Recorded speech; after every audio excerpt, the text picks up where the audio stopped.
മലയാള ഭാഷയ്ക്ക് കൃത്യമായ ഒരു ശൈലി നൽകിയ വ്യക്തി, കേരളം പിറക്കുന്നതിനും 60 വർഷം മുമ്പ് ഭാവി കേരളത്തെ തന്റെ സങ്കല്പത്തിൽ കണ്ട വ്യക്തി, ഇന്ത്യൻ പത്രപ്രവർത്തന രംഗത്തെ ആദ്യ ജോയിന്റ് സ്റ്റോക്ക് കമ്പനി സ്ഥാപകൻ, കേരളത്തിൽ ഓഹരി നിക്ഷേപ സംസ്കാരത്തിന് തുടക്കം കുറിച്ച വ്യക്തി, നാട്ടിൽ നിലനിന്നിരുന്ന അനാചാരങ്ങൾക്കും അന്ധവിശ്വാസങ്ങൾക്കുമെതിരെ ശ്രീനാരായണ ഗുരുവിനോടൊപ്പം പ്രവർത്തിച്ച വ്യക്തി, താഴ്ന്ന ജാതിക്കാരെയും ദളിതരെയും തമ്പുരാക്കന്മാരോടൊപ്പം ഇരുത്തിയ വ്യക്തി, സാഹിത്യത്തിൽ നിന്ന് തൊട്ടുകൂടായ്മ മാറ്റുവാൻ വേണ്ടി പരിശ്രമിച്ച വ്യക്തി, സാഹിത്യത്തിൽ ജാതിയില്ല എന്ന് പറഞ്ഞ വ്യക്തി, ഭാഷയ്ക്കും നാടിനും വേണ്ടി തൻ്റെ ജീവിതത്തെ സമർപ്പിച്ച വ്യക്തി, മലയാള ഭാഷയുടെ തലതൊട്ടപ്പൻ എന്ന് തന്നെ വിശേഷിപ്പിക്കാവുന്ന കണ്ടത്തിൽ വർഗീസ് മാപ്പിള.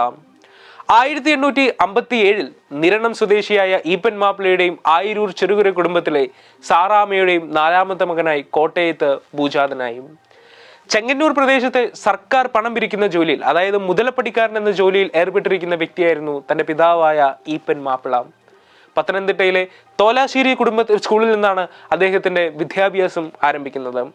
അദ്ദേഹത്തിന്റെ വിദ്യാഭ്യാസ കാലഘട്ടത്തിന്റെ മറ്റൊരു സവിശേഷത എന്ന് പറയുന്നത് വിദേശ മിഷണറികൾ നടത്തുന്ന വിദ്യാഭ്യാസ സമ്പ്രദായങ്ങൾ, വിദ്യാഭ്യാസ സ്ഥാപനങ്ങൾ കേരളത്തിലൊക്കെ പടരുന്ന അഥവാ പുതുതായി വന്നുകൊണ്ടിരിക്കുന്ന ഒരു കാലഘട്ടമായിരുന്നു. അത്തരത്തിലൊരു കാലഘട്ടത്തിൽ കേരളത്തിൽ നിലനിന്നിരുന്ന പല ക്രൈസ്തവ സമൂഹങ്ങളും ആ ക്രൈസ്തവ സമൂഹങ്ങളിലെ കുടുംബങ്ങളിലെ വിദ്യാർത്ഥികളെ അത്തരം വിദ്യാഭ്യാസ സ്ഥാപനങ്ങളിലേക്ക് വിടരുത്, കാരണം അവർ ആംഗ്ലിക്കൻ സഭയുടെ ഒരു പാതയെ പിന്തുടരുവാൻ അഥവാ അവർ അതിൽ ആകൃഷ്ടരാകും എന്നുള്ള ഒരു ചിന്ത നിലനിന്നുകൊണ്ട് അവർ അത്തരം സ്ഥാപനങ്ങളിൽ വിടരുത് എന്ന് നിഷ്കർഷിച്ചിരുന്ന ഒരു കാലഘട്ടമായിരുന്നു. അത്തരം ഒരു കാലഘട്ടത്തിൽ കണ്ടത്തിൽ വർഗീസ് മാപ്പിളയുടെ വിദ്യാഭ്യാസം എന്നത് ഇംഗ്ലീഷ് പഠനത്തിൽ വരെ എത്തി നിന്നിരുന്നു. 8ാം ക്ലാസ്സിൽ തന്നെ പഠിക്കുമ്പോൾ അദ്ദേഹം ചില കവിതകൾ എഴുതിയതിനാൽ അദ്ദേഹത്തിന് കവിതക്കാരൻ എന്നൊരു പേരും അദ്ദേഹത്തിന് ലഭിക്കുകയുണ്ടായി. തുടർന്ന് CMS കോളേജിൽ അദ്ദേഹം പഠിക്കുകയും തുടർന്ന് തിരുവനന്തപുരത്ത് ഇന്റർമീഡിയറ്റ് പഠനത്തിനായി അദ്ദേഹം പോകുകയും ചെയ്തു. എന്നാൽ നിർഭാഗ്യവശാൽ അദ്ദേഹം ആ ഇന്റർമീഡിയറ്റ് പഠനം അദ്ദേഹം പൂർത്തീകരിച്ചില്ല.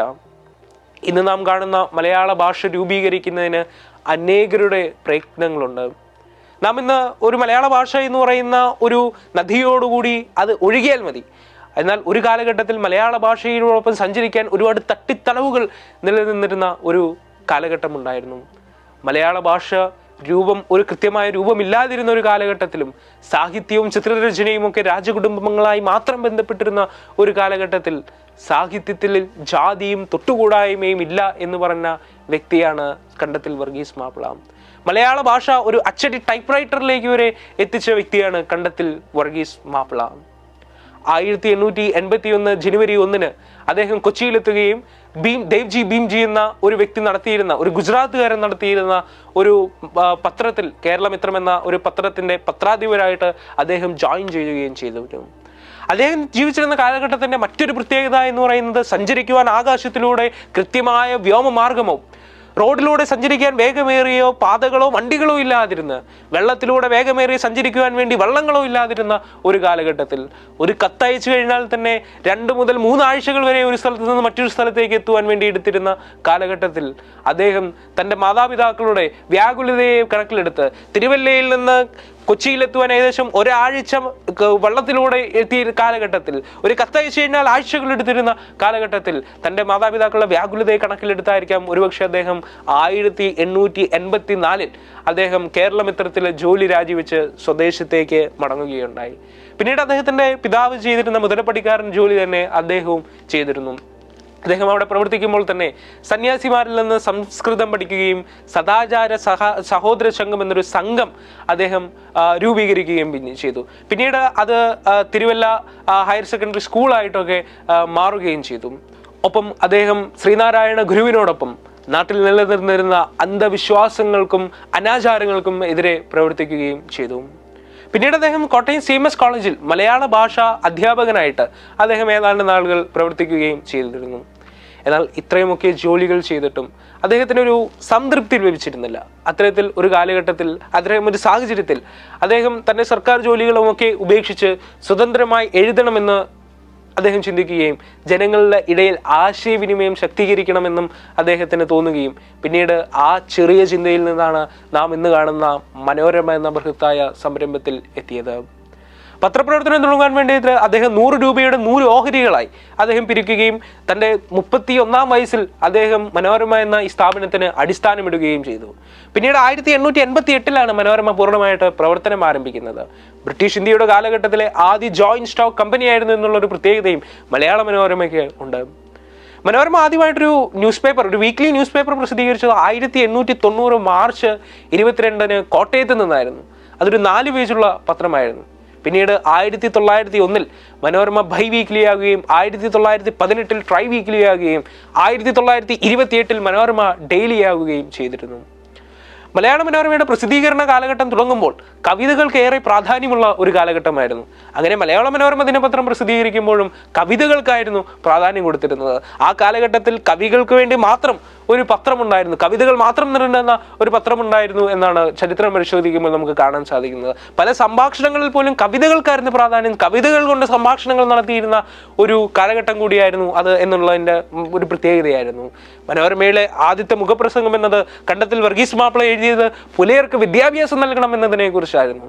മനോരമ പ്രസിദ്ധീകരിച്ചു തുടങ്ങുമ്പോഴും മലയാളത്തിന് കൃത്യമായ ഒരു ശൈലിയില്ലായിരുന്നു. അതായത് ഒരു സ്പേസിംഗ് പോലും ഇല്ലായിരുന്ന ഒരു കാലഘട്ടമായിരുന്നു. അതായത് ഈ ചന്ദ്രക്കലയുടെ ഉപയോഗം പോലും ഇല്ലാതെ അററ കുററ എന്നൊക്കെ കൂട്ടി വായിക്കുന്ന ഒരു കാലഘട്ടമായിരുന്നു അത്. അത്തരത്തിൽ മലയാള ഭാഷയിൽ ചന്ദ്രക്കലയുടെ ഉപയോഗം കൂടുതൽ മലയാളികൾക്ക് പരിചിതമാക്കിയതും കണ്ടത്തിൽ വർഗീസ് മാപ്പിളയാണെന്ന് പറയുവാനായിട്ട് സാധിക്കും. പിന്നീട് അദ്ദേഹം മനോരമയിൽ കവിതകളെ കൊണ്ട് തന്നെ ഗദ്യങ്ങൾ എഴുതിയതായിട്ടും നമുക്ക് കാണാനായിട്ട് സാധിക്കും. 1891 ഓഗസ്റ്റ് 29-ന് കോട്ടയത്ത് വർഗീസ് മാപ്പിളയുടെ ഉത്സാഹത്തിൽ കേരളവർമ്മ വലിയ കോയിമ്മ തമ്പുരാന്റെ അധ്യക്ഷതയിൽ കേരളത്തിലെ ആദ്യ സാഹിത്യസഭയായ കവി സമാജം രൂപം കൊണ്ടു. പിന്നീട് ഭാഷാഭൂഷണി എന്ന ആ സഭയുടെ പേര് മാറ്റുകയും ഭാഷാഭൂഷണി എന്ന പത്രിക പുറത്തിറക്കുകയും ചെയ്തു. ഇന്നും മനോരമ പ്രസിദ്ധീകരിച്ചുകൊണ്ടിരിക്കുന്ന ഒരു പത്രികയാണ് ഭാഷാഭൂഷണി എന്നത്. തന്റെ തിരക്കേറിയ ജീവിതത്തിലും അദ്ദേഹം ചില പുസ്തകങ്ങളും രചിച്ചിട്ടുണ്ട്. ദ ട്രാമിംഗ് ഓഫ് ദി ഷ്രീ എന്ന വില്യം ഷേക്സ്പിയറിന്റെ ഒരു പ്ലേനെ വർഗീസ് മാപ്പിള മലയാളത്തിലേക്ക് തർജ്ജിമ ചെയ്ത് ഒരു നാടകവും നടത്തിയിട്ടുണ്ട്.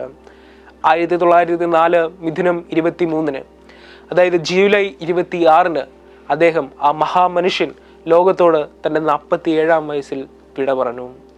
പിന്നീട് അദ്ദേഹത്തിൻ്റെ പാതയെ പിൻപറ്റിയവരാണ് മാമൻ മാപ്പിളയും KM ചെറിയാനും ഇന്ന് മനോരമയുടെ ചീഫ് എഡിറ്റർ ആയിരിക്കുന്ന മാമൻ മാത്യു വരെയും. അദ്ദേഹത്തിൻ്റെ ആ ചെറിയൊരു ചിന്തയിൽ നിന്ന് ഉദിച്ച ആശയമാണ് ഇന്ന് നാം കാണുന്ന മലയാള മനോരമയിലും മനോരമ ന്യൂസിലും മഴവിൽ മനോരമയിലും മനോരമ ഓൺലൈനിലും മനോരമ സോഷ്യൽ മീഡിയകളിലും മനോരമ മാക്സിലും വനിതയിലും ആരോഗ്യത്തിലും ബാലരമയിലും കർഷകശ്രീയിലും ഫാസ്റ്റ് ട്രാക്കിലും സമ്പാദ്യത്തിലും M4 മാരിയിലും മനോരമ മ്യൂസിക്കിലും മനോരമ ഇയർ ബുക്കിലുമൊക്കെ എത്തി നിൽക്കുന്നത്. ഇതൊരു ചരിത്രം തന്നെയാണ്. ഇനിയും ഈ ചരിത്രം മുന്നോട്ട് പോകുക തന്നെ ചെയ്യും.